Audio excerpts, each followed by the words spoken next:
Bonsoir à tous et bienvenue sur le plateau d'Un cœur qui écoute, votre émission de spiritualité. Aujourd'hui, je suis heureux de vous présenter Marie-Odile Lafosse-Marin. Bonjour Marie-Odile. Bonjour. Merci d'être présente ici sur le plateau.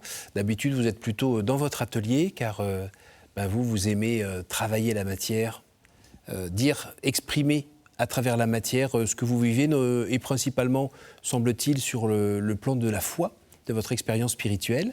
Alors vous êtes là parce qu'on a la chance aussi de pouvoir dire un petit mot sur le festival Courant d'Art qui se tient à Rouen en ce moment. Donc merci beaucoup d'être là, représentante de ce festival. Vous voulez peut-être nous en dire un petit mot ? Oui, c'est le diocèse de Rouen qui organise, ce n'est pas la première édition, et ça concerne l'ensemble du diocèse. Et donc, il y a plusieurs communes et plusieurs églises concernées. Moi, je vais exposer à Dieppe, l'église Saint-Rémy de Dieppe. Alors, pendant cette émission, on va avoir la chance de voir quelques-unes de vos œuvres. Vous allez pouvoir nous en parler. Ça va un peu illustrer votre cheminement spirituel. Juste avant, je vous invite à nous lire un extrait de texte de votre choix. Oui. Alors, j'ai choisi Madeleine Delbrel. Et sa prière sur le bal de l'obéissance, qu'elle appelle. Ce sont des extraits pour ne pas être trop longues. Pour être un bon danseur, avec vous comme ailleurs, il ne faut pas savoir où cela mène. Il faut suivre, être allègre, être léger et surtout ne pas être raide. Il ne faut pas vous demander d'explications sur les pas qu'il vous plaît de faire. Il faut être comme un prolongement, agile et vivant de vous, et recevoir par vous la transmission du rythme de l'orchestre. Il ne faut pas vouloir à tout prix avancer, mais accepter de tourner, d'aller de côté. Il faut savoir s'arrêter et glisser au lieu de marcher. Et cela ne serait que des pas imbéciles si la musique n'en faisait une harmonie. Mais nous oublions la musique de votre esprit. Et nous faisons de notre vie un exercice de gymnastique. Nous oublions que dans vos bras, elle se danse, que votre sainte volonté est d'une inconcevable fantaisie, et qu'il n'est de monotonie et d'ennui que pour les vieilles âmes qui font tapisserie dans le bal joyeux de votre amour. Seigneur, venez nous inviter. Révélez-nous le grand orchestre de vos desseins, où ce que vous permettez jette des notes étranges dans la sérénité de ce que vous voulez. Apprenez-nous à revêtir chaque jour notre condition humaine comme une robe de bal qui nous fera aimer de vous tous ces détails comme d'indispensables bijoux. Faites-nous vivre notre vie, non comme un jeu d'échecs où tout est calculé, non comme un match où tout est difficile, non comme un théorème qui nous casse la tête, mais comme une fête sans fin où votre rencontre se renouvelle, comme un bal, comme une danse, entre les bras de votre grâce, dans la musique universelle de l'amour. Seigneur, venez nous inviter. Toujours aussi superbe. Depuis quand vous dansez comme ça alors ? C'est sûr que je danse, donc ça me parle beaucoup. Et cette danse en particulier avec Dieu, vous avez accepté de la danser à partir de quand ? Moi j'ai grandi dans une famille chrétienne et j'ai été au catéchisme et petit à petit je suis entrée dans cette relation avec Dieu, même si au début, ce qui me reste de mon catéchisme, j'ai voulu le bousculer à l'adolescence parce que c'était trop orienté vers une recherche de perfection, de pureté.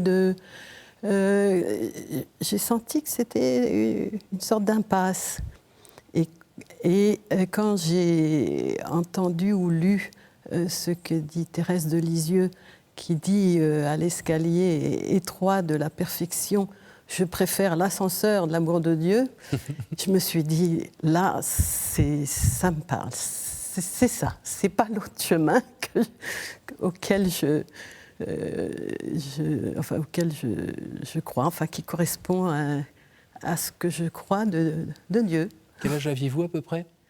Ben, je ne saurais pas le dire, ça a été progressif. Mais bon, et j'en ai pris conscience un peu après coup.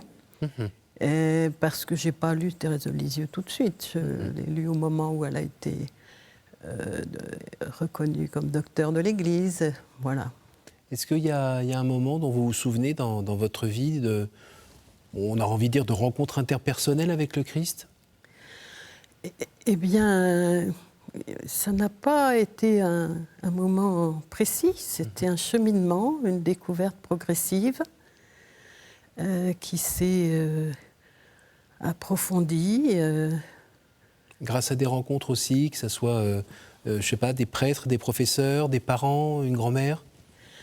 Ben, quand j'ai été étudiante, c'était une phase où j'avais mis un peu de distance, mais j'ai quand même voulu voir ce qui se passait à l'aumônerie des étudiants. J'étais à Jussieu. Et je m'étais juste engagée à servir le café une fois par semaine. Et en même temps, je regardais ce qui se passait. Je ne voulais pas être embrigadée. Et là, j'ai vu qu'il se passait des choses intéressantes. Et c'est sûr que c'est un lieu où j'ai petit à petit me suis interrogée. Puis c'est là que j'ai rencontré mon mari qui, lui, faisait des études de mathématiques. Et puis il se disait, en mathématiques, je commence à avoir des connaissances pointues et j'en suis encore à mon catéchisme d'enfant, ça va pas. Donc il a voulu faire un parcours plus approfondi de théologie. Et moi, j'étais amoureuse, je l'ai suivi. Et je me suis prise au jeu dans ce parcours passionnant voilà, pour laïque à la Catho de Paris. Voilà. Qui vous a permis justement de creuser ? Oui, voilà, et creuser. De creuser et de rencontrer à la fin ? Oui, petit à petit. Mais en même temps, c'était beaucoup de paroles, beaucoup d'études, beaucoup de mots. Et au bout d'un moment, j'étais comme incapable de plus rien dire, une espèce d'aporie.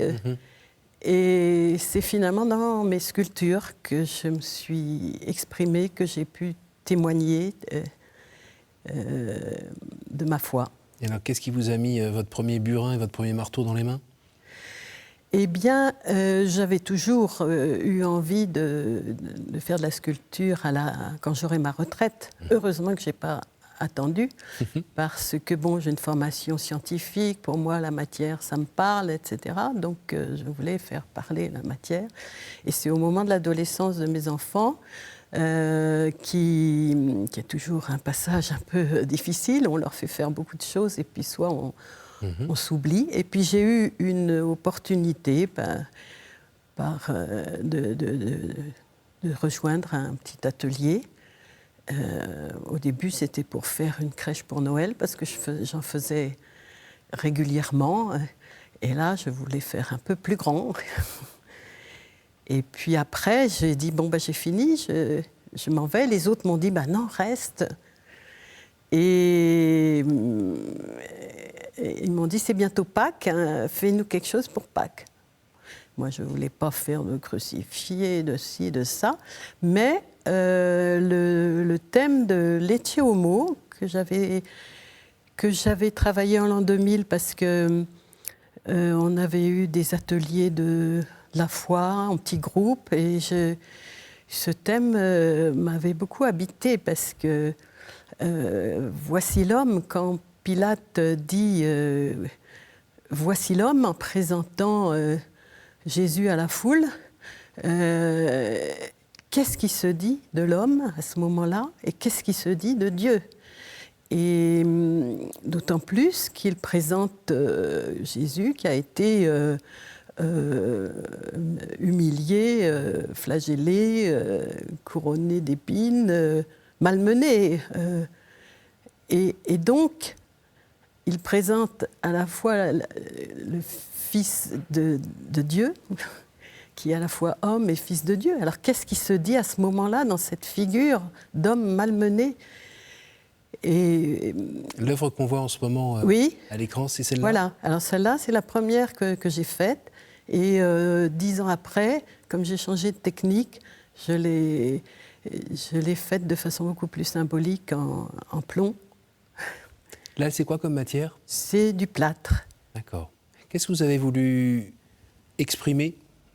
Eh ben, c'est une question de où est la dignité des hommes, des humains, et la vraie dignité qui est celle d'enfants de Dieu. Nous sommes, j'aime bien j'aime bien savoir que le Christ est le premier-né d'entre les morts et qui nous appelle, qui sous-entend que nous le suivrons dans sa résurrection. Donc cette fraternité humaine, qu'est-ce qu'elle signifie et où est la vraie dignité des fils de Dieu? Devant cette œuvre, qu'est-ce que vous nous montrez, la dignité de Dieu ou peut-être en creux de l'indignité des hommes? Eh bien, je ne sais pas ce que vous voulez y voir, parce que moi, je l'ai exprimé, vous n'en voyez que le haut, mais je l'ai fait, c'est un personnage entier, enfin, c'est nu, là, on ne le voit pas, il a les mains croisées, attachées devant lui, et c'est vraiment la nudité de l'homme qui dit qu'est-ce qui est essentiel, qu'est-ce qui fait son humanité, qu'est-ce qui fait qu'on est invité à devenir enfant de Dieu. Et alors, vous posez juste la question ou vous donnez aussi la réponse? Je pose la question parce que moi, ça m'a travaillé aussi en lien avec mon histoire personnelle. Je vous disais tout à l'heure qu'on a eu quelques difficultés à avoir un premier enfant. Et après, nous avons adopté deux autres enfants. Et donc, cette expérience, en tout cas de mère, de mettre au monde un enfant, il y a une sorte de... une proximité, une fusion, et toute la démarche de la mère est de le mettre au monde et de lui permettre de devenir ce qu'il souhaite être, ce qu'il va devenir. Oui. Et les enfants que nous avons adoptés, au départ, ils sont étrangers, ils sont loin, ils sont différents, ils sont inconnus. Oui. Et donc, tout le travail de mère est de créer ce lien ce lien devenir mère, porté dans nos entrailles, qui sont des entrailles symboliques, mais qui sont des vraies entrailles, et de mère. Et les aider à naître eux-mêmes. Oui, et eux aussi, leur démarche de nous reconnaître comme parents. Et donc, spirituellement, ça m'a beaucoup interrogée, puisque nous venons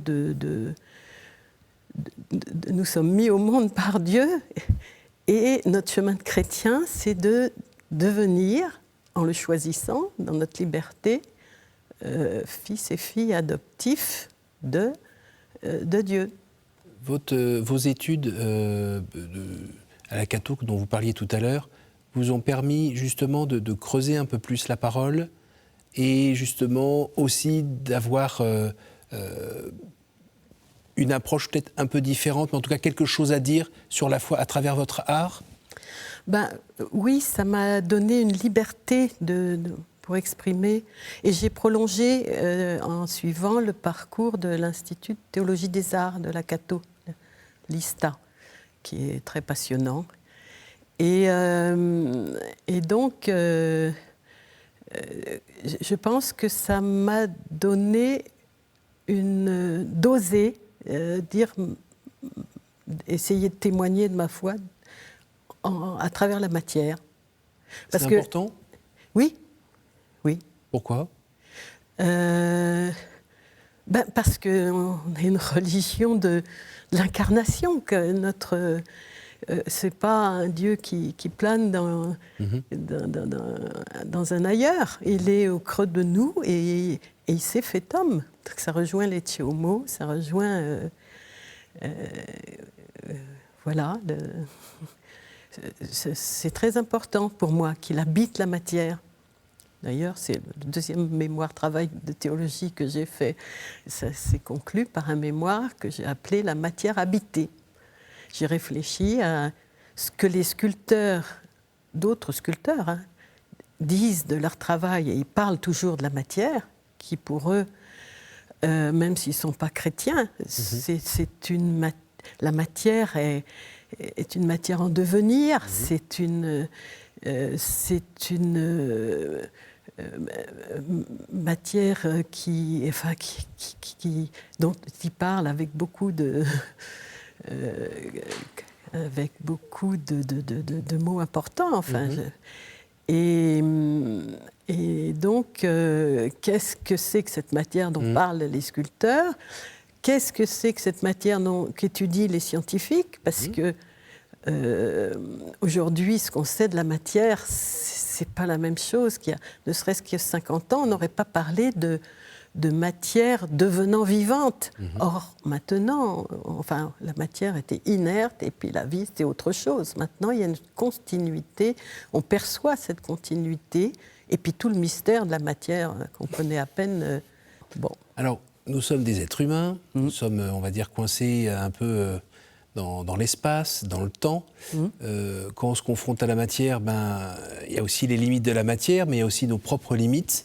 La différence qu'il y a entre ce qu'on aimerait faire et ce qu'on réussit à faire. Vous en êtes où là-dedans? Vous vous positionnez où? Je ne me pose pas trop la question, en ce sens que justement, moi, la matière me donne l'occasion d'en sortir, enfin, ou d'y trouver une forme de spiritualité. J'ai cherché, quand je vous disais que j'avais fait un mémoire sur la matière habitée, j'ai donc interrogé des sculpteurs, j'ai cherché en sciences, et après j'ai cherché si des théologiens parlaient de la matière. Oui. Et à part Teilhard de Chardin, je n'ai pas trouvé grand-chose. Et donc j'avais été invitée à interviewer un certain nombre de théologiens qui m'ont dit... sur le corps, sur la vie, on dirait quelque chose, mais sur la matière, en effet, y a pas. C'est un comble pour une religion de l'incarnation. Oui. Mais c'est l'année où est sorti je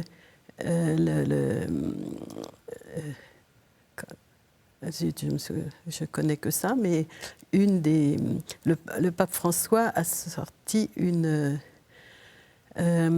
Qui parlait de l'environnement. L'encyclique, ah oui, Laudato Si. L'encyclique Laudato Si, voilà, je cherchais le nom. Et là, eh bien, je me suis aperçue qu'il parlait beaucoup de la matière, du monde habité, du monde matériel. Et il a même fait cette remarque qui m'a étonnée. Il a dit, c'est quand même étonnant et un comble de penser que Jésus a passé 30 ans de sa vie à travailler la matière avant de commencer sa mission. Ça m'a touchée. Dans son travail du bois. Et après, un peu plus loin, il dit aussi que Dieu a voulu nous rejoindre dans une parcelle de matière, en commentant l'Eucharistie. Alors, on arrive déjà à la fin de cette émission. C'est le moment des questions courtes, réponses courtes. Pendant ce temps-là, on voit encore quelques-unes de vos œuvres qui défilent. Oui, j'aurais voulu dire un mot sur l'une. Oui, on vous écoute. La précédente, que j'ai taillée dans un morceau d'ébène que j'ai ramené du Mali. Vous m'avez dit qu'en Afrique, parfois, les gens écoutent cette émission. Et donc, j'étais allée au Mali, j'ai aimé voir le travail des sculpteurs, et j'ai voulu ramener ce morceau d'ébène. Ça a été compliqué parce que c'était lourd et tout. Et bon, là, j'ai voulu représenter, de façon très symbolique, une mère et son enfant, pas un bébé, un petit enfant, et qu'elle essaye de porter, mais un enfant peut-être... j'ai voulu symboliser la souffrance de toutes les mères du monde qui, peut-être à cause de mes enfants adoptés qui ont souffert beaucoup, ils sont arrivés un peu grands, et donc de cette solidarité, ce lien entre toutes les femmes de la Terre qui élèvent leurs enfants et essayent de les porter dans leur souffrance. Voilà. Bon. Merci. Si vous pouvez me dire un chiffre entre 1 et 10, s'il vous plaît. 4. Quelle est la dernière fois où vous avez sollicité l'aide de votre ange gardien ? J'ai envie de dire que je ne l'ai pas vraiment sollicité, mais qu'il est venu. Quand je faisais une sculpture, je voulais symboliser le lavement des pieds et le Christ qui dit vous m'appelez Maître et Seigneur et je le suis, mais lavez-vous les pieds les uns aux autres. C'est ce paradoxe de maître et serviteur. Et je travaillais un morceau de bois, une vieille poutre de chêne ancienne, etc., et pour symboliser verticalement le Christ. Et je n'y arrivais pas parce que c'était trop dur, Et un charpentier, c'est lui que je vais appeler mon ange gardien, que j'avais appelé parce qu'après la grande tempête de 99, on avait eu des petits soucis, il n'était pas venu. Et en fait, il vient un jour où je travaillais ce morceau de bois et il dit « Mais qu'est-ce que vous faites ?» Parce que c'était son matériau, me voir moi travailler un morceau de poutre de charpente. Alors, je lui ai expliqué, voilà, je voudrais essayer de faire un trou comme ça pour le mettre dans une pierre comme ça, et puis un autre bois comme ça, et sans lui dire que c'est le Christ que je voulais représenter au début. Et il m'a dit « Oh, mais je peux vous aider, mais je n'ai pas mon matériel, je reviendrai. » Je lui ai dit « Vous ne dérangez pas. » Tout. Il est revenu. Il m'a aidé, il a percé la poutre. Il avait préparé sa machine, son bout de tige filetée pour la mettre dans la pierre de granit. Et puis après, on a mis il avait préparé des chevilles qu'il a mis pour mettre les bois ensemble et tout. Et après, je lui ai dit ce que je voulais faire. Et bon. C'est beau. Donc c'était votre ange gardien qui est passé là. Vous donnez un petit coup de main. En tout cas, je me suis dit, en plus un charpentier, j'ai mis 3 jours à m'en remettre. Vous voyez, c'est encore une émotion. Oui, c'est une belle rencontre. Pourtant, c'était il y a 20 ans. Oui, mais il y a des rencontres comme ça qui sont toujours bien, bien présentes. Et donc, je me suis dit, c'est grâce à lui que j'ai fait cette œuvre. Et sans lui, je n'aurais pas réussi. Donc, grâce à l'autre, parfois, on fait souvent, grâce à l'autre, non seulement on fait des choses, mais on fait un bout de chemin. Extra. Et, voilà. Je vous écoute pour un autre chiffre. 7. C'est jusqu'à 10, c'est ça ? Quelle est la dernière fois où vous avez reconnu l'action du Christ dans votre vie ? La dernière fois, je ne peux pas dire. Hein. Bon, si, je peux dire aussi, c'est toujours un peu lié à une sculpture. Bon, après la mort de mon mari, ça va faire bientôt 10 ans, ça a été une période difficile. Et j'avais fait... quelques années avant, une sculpture dans justement une branche de châtaignier arrachée par la tempête, encore. Une sculpture qui voulait dire pourquoi cherchez-vous parmi les morts celui qui est vivant ? Ça voulait symboliser, messager de la résurrection. Et je m'étais dit, il faudra un jour que je trouve un autre bois qui dise dans lequel je puisse exprimer le fait qu'il vous précède en Galilée. Et pendant des années, je traînais dans les bois de Creuse et je cherchais aussi un châtaignier. Et j'ai mis très longtemps, 6 ou 7 ans, à trouver enfin un bout de bois. Et c'était peu après la mort de mon mari. Et justement, voilà, j'avais besoin de l'entendre dire « Je te précède sur ton chemin ».